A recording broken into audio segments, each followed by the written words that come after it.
Junction service.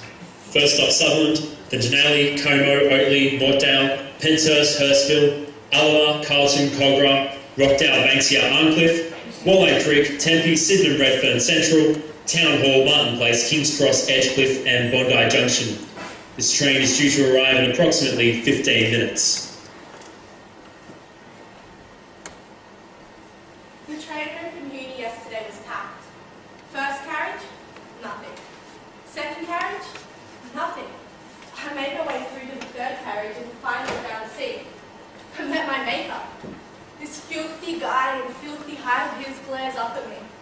His legs are outstretched in 75 different directions. You know the way guys do, to make sure you're aware of the fact that their balls stay right in place. Because, just an FYI, they're the size of the moon. Anyway, there he is, legs outstretched, glaring away.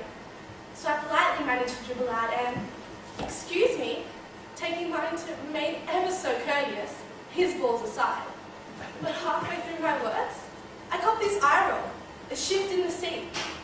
Because as I spoke, his balls accompanied by a brain clearly engaged. Oh, for fuck's sake! Train's full! Go back to where you came from, eh? I just stare up at him blankly, which, considering the way my headband highlights my face, wasn't the smartest thing to do. He's staring at me with his dusty, raging eyes. He continues with the typical, "What? Don't you even understand what I'm saying? Go back to where you came from, eh?" By the time he's finished his rant, all I can manage to say is, "What? Loftus?" Pretty good, I thought. But by this stage, he's starting to look volcanic. He shifts his balls to the side and he goes to stand. And I'm thinking to myself, I gotta get out of here. So I turn around and bolt, jumping and tripping over the feet of these high school kids sitting on the floor. Why do they insist on sitting on the floor? By the time I finally reach a seat, I'm catching my breath and I collapse back into it. Only to find myself sitting facing him. Typical. I see him mutter under his breath.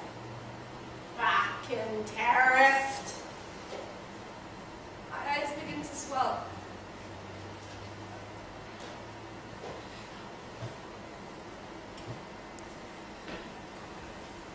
Go back to where you came from!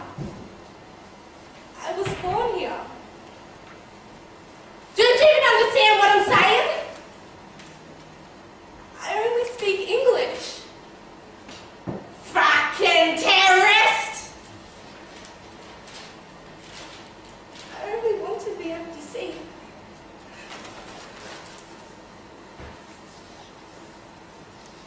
Fuck!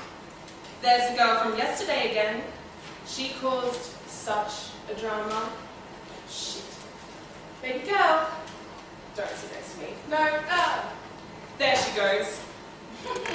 It's not that I mind her sitting next to me, it's just that after yesterday, she's got quite a vibe on her.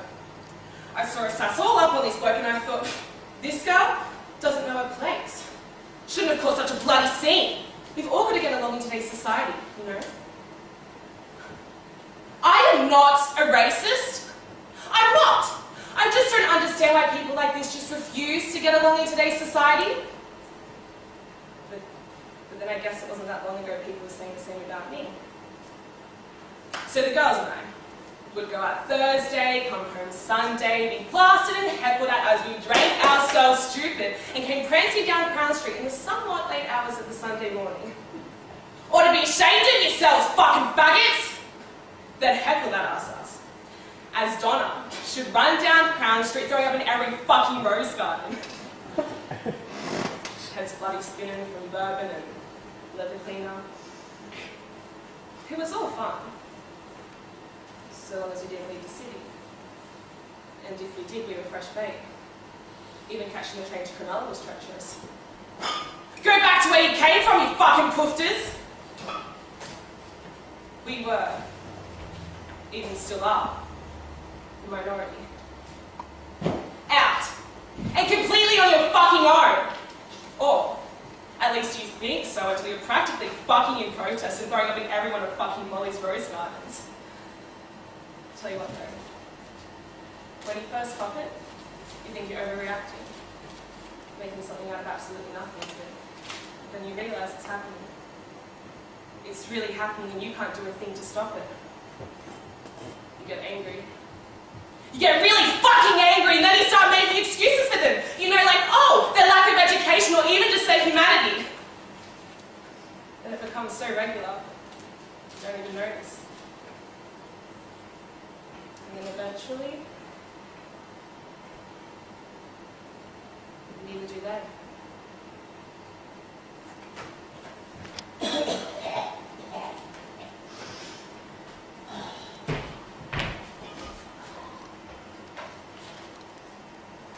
I'm across the road in the park trying to get some sleep. Oh, and then I hear this sound like they squawk, squawk, and squawk. I think, what the fuck's going on here? So, I'll go over and I'll find this little guy, all bright-eyed, black-wigged. 20 years ago, you never find them around here. They're in all the parks up north. Never down here. I wonder if they migrated here because of their cane toes. Probably did, and I would. Like squirmy things. Got a light, mate? See it? Up ya. Hey, never down here. So I'm staring up at this little guy, and there he is. He's hanging a meter right above my face. I said to him, g'day. I'm Mel. Mind giving that a rest for a bit? Worth a shot. You know me ask said, you don't ask, the answer's always going to be no. So, he looks at me, closes his eyes, and I'm not asleep 5 minutes when I hear this sound, like a psst, psst, and I'm feeling this drip, drip, drip on my nose. So little fucker's pissing on me! Oh, I fucking screamed from that sleeping bag. I went out, I said, hey, Gary! Hello, name's Gary. Fucking pissing on me. Gary, he's having the time of his life. You know that shit-eater grin that kids get, like all the fucking time? He's making that of me. Pissing on my face. Happy little Vegemite, aren't you? Taking a piss in the crisp winter bloody moonlight. You know, animals are real funny. Oh, you name me an animal that would turn down their nose at you. Tell me an animal that'll cross the street to avoid you and see you coming at your head. Name me a fucking animal, Gary, that's going to turn down a kind word. Or a pet. Hello? We could learn a lot from them, I reckon.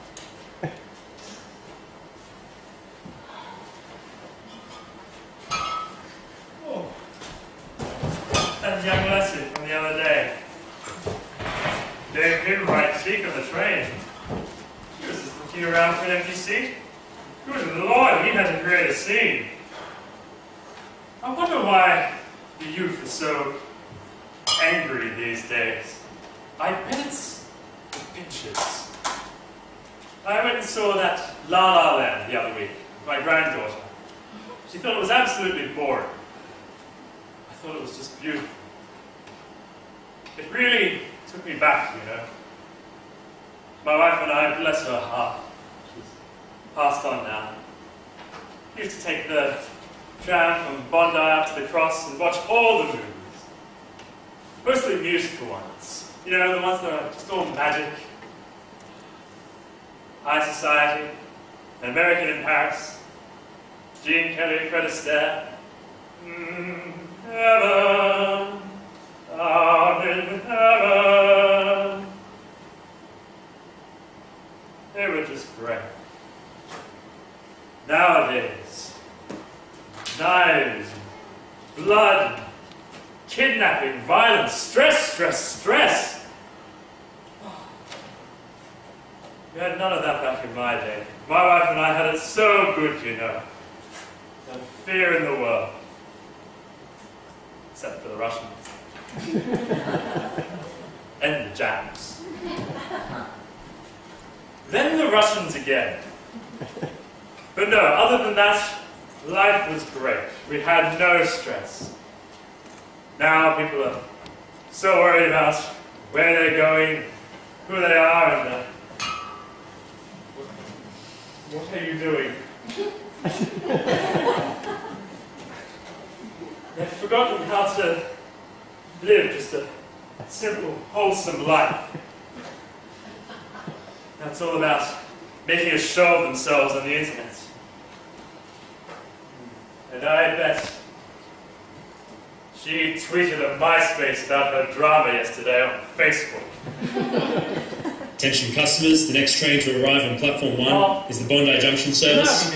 First stop Sutherland, and Denali, Como, Oatley, Mortdale, Penshurst, Hurstville, Alloa, Carlton, Cobra, Rockdale, Banksia, Arncliffe, Walleye Creek, Tempe, Sydenham, Redfern, Central, Townsville, Mountain Place, Kings Cross, Edgecliff, and Bondi Junction. This service is due to arrive in approximately 6 minutes.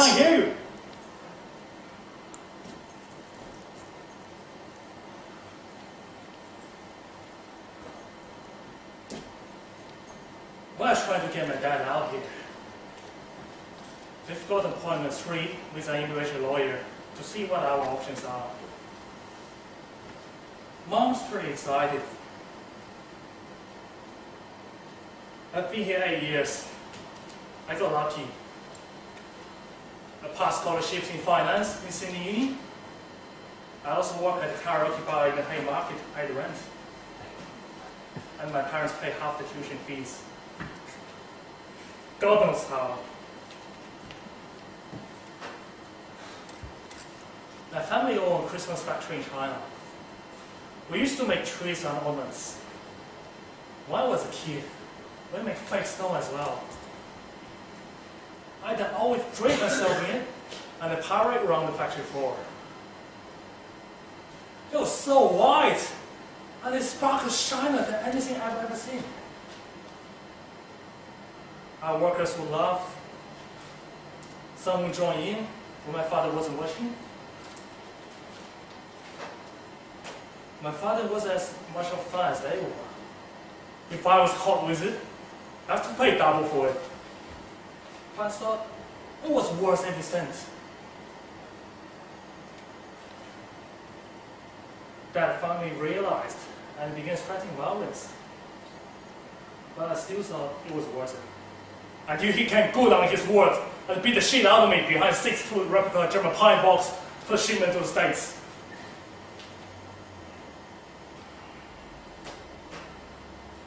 We never really spoken since.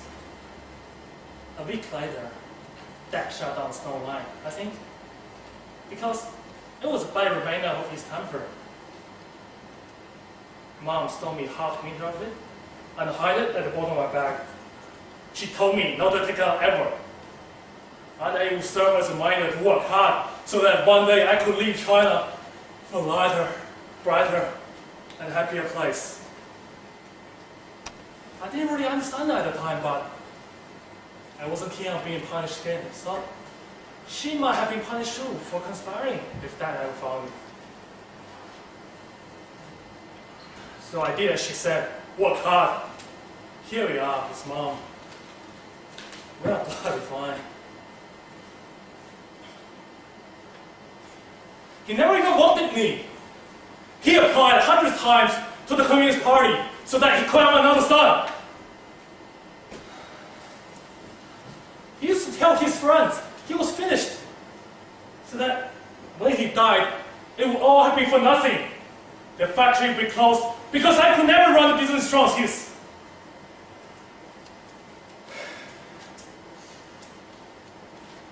I didn't really understand why Mom's so desperate to get him here. She got this idea in mind, started working. Illegally, mind you, got me working 3 jobs so that we can get the fund together to get the bastard out here.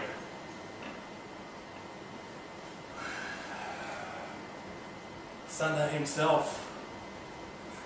Why just his workshop elves? If it makes moms happy, I'm gonna do it. But I'm sure he knows this.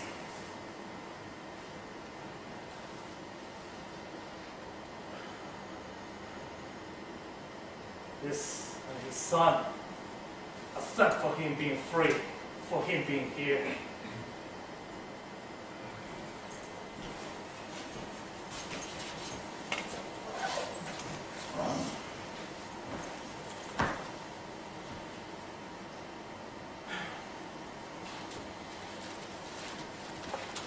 You know, I reckon they write the same shit every day. Just recycle it, put a new spin on it, and they think we have no idea. I got home yesterday, all stoked to see the kids, and all 4 of them are just smack bang in front of the TV. House is a mess, balls, cricket bats, tennis rackets everywhere. I'm basically tripping over them. I sung out to them, and no answer. Completely engrossed by this terror attack me down. Thanks, Murdoch. Mrs. busy too, in the laundry, sorting the socks, whatever it is she's doing in there. Hardly get a hello. Some fleeting reception. The shit they sprawl in the media these days does the world no good, you know. I work the mines. Have done since my eldest turned 1. What's that? 15 years? Yeah. You know, we go down at 7 and we come back up at 4. And we have absolutely no idea what's going on above ground in the real world. It's bloody great. It's the only bloody perk. You get these 8 or so hours completely world free. Underground, we're all equal. We're all in the sauna together. And we look out for each other. No bullshit. I'm telling you. We know our jobs and we know our work needs to be done. So we all get in and bloody do it. The camaraderie. It makes our industry. And then you get above ground. And everyone's in it for themselves. You're constantly looking over your shoulder for the next door-to-door con artist that wants to sell you some overpriced electricity service. Or the next scammer telemarketer that's trying to tell your computer's infected with a virus. Or the next bloody email is telling you've inherited $2.4 billion from some unknown English uncle in Ghana. Or the next terrorist that wants to take you and your family out. Wrong time, wrong place, right? You know, yesterday on the train home from work, I had this drama with this young Muslim girl. She would have been about 17, I reckon, full of sass, strapped through the carriages looking for somewhere to sit. And there's nowhere to bloody sit.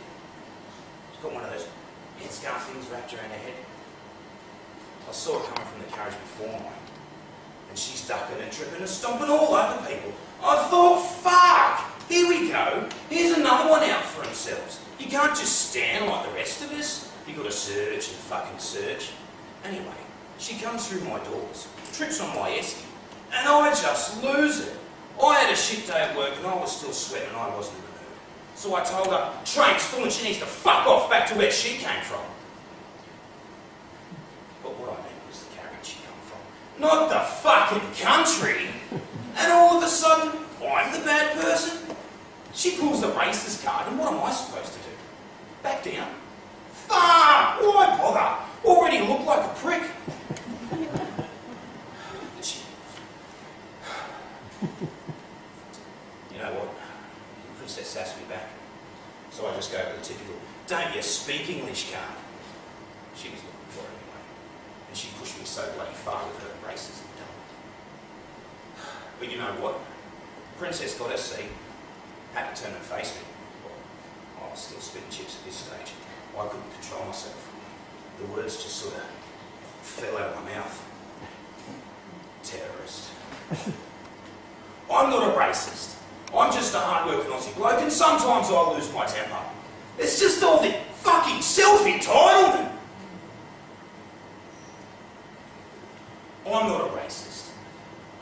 not scared. There's just so much selfishness and so much self-entitlement. It's just a sign of the times, really. Train is now arriving on platform 1. Please stand clear.